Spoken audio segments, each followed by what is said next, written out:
Fenomena perubahan iklim sesuatu yang tidak dapat dielakkan. Namun perancangan pembangunan terutama di kawasan berisiko banjir boleh dikawal. Lantas jauhi rizab sungai dari sebarang pembinaan komersial. Sejauh mana ia boleh dilakukan? Butirannya bersama wartawan Juliana Syarin. Tragedi 18 Disember lalu tidak terduga terutama kepada penduduk di Lembah Kelang. Kawasan yang jarang berlaku banjir bertukar menjadi terburuk dalam sejarah. Di Taman Sri Muda Shah Alam, air naik dengan pantas hingga ke paras bumbung rumah satu tingkat. Masalah pam air yang tidak berfungsi selain tersepit di antara dua sungai utama, Sungai Damansara dan Sungai Kelang antara puncanya. Lantas mangsa panik, ada yang terperangkap hingga mati lemas. Pakar kualiti air Profesor Dr. Maketap Mohamad berkata, apabila sesuatu pembangunan dibina dalam zon penampan iaitu kira-kira 30 meter dari sungai, ia umpama mengundang banjir. Muda pun dalam kawasan floodplain sungai dia terkepit antara Sungai Damansara dengan Sungai Kelang. So banyak risiko. Mana kita buat kita punya keputusan untuk melakukan pembinaan dan sebagainya, kita kena guna ilmu. Kita tak boleh menepikan ilmu berkenaan. Maknanya dalam erti kata lain, selepas ini pihak kerajaan perlu lebih tegas dalam membenarkan projek-projek di kawasan. Betul. Memang kena fikir balik. Even some tempat tu kalau katalah worst case scenario, knock down everything. Runtuhkan, bina tempat lain.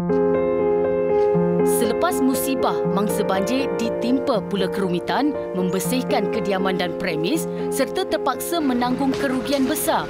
Iktibarnya, jadilah pembeli hartanah yang bijak, kaji kedudukan geografi sesuatu kawasan sebelum membuat keputusan.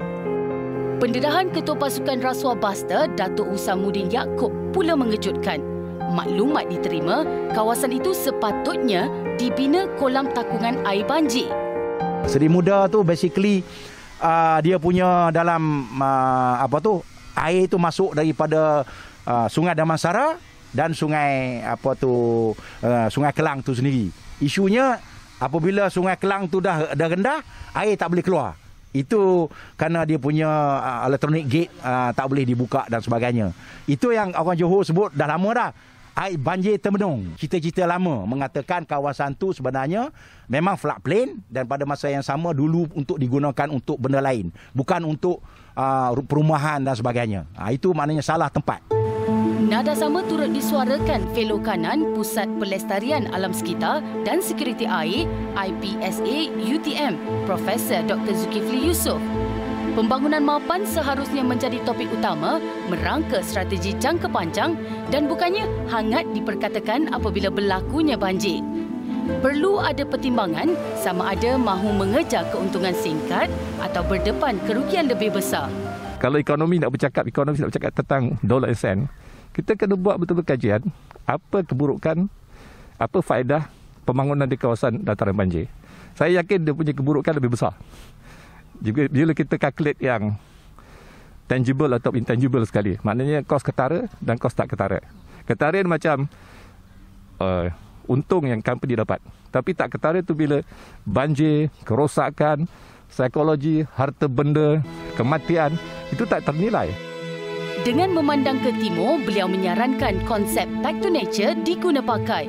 Contohi masyarakat Jepun yang sentiasa bersedia berdepan dengan apa jua bencana. Tidak hanya menunggu wira datang menyelamat, komuniti setempat juga perlu dididik menjadi yang pertama untuk bertindak. Kalau takut ditenggelami banjir, jangan berumah di rizab sungai. Sekiranya takut ambil risiko, jangan cuba dekati bahaya. Laporan Juliana Syarin, TV3.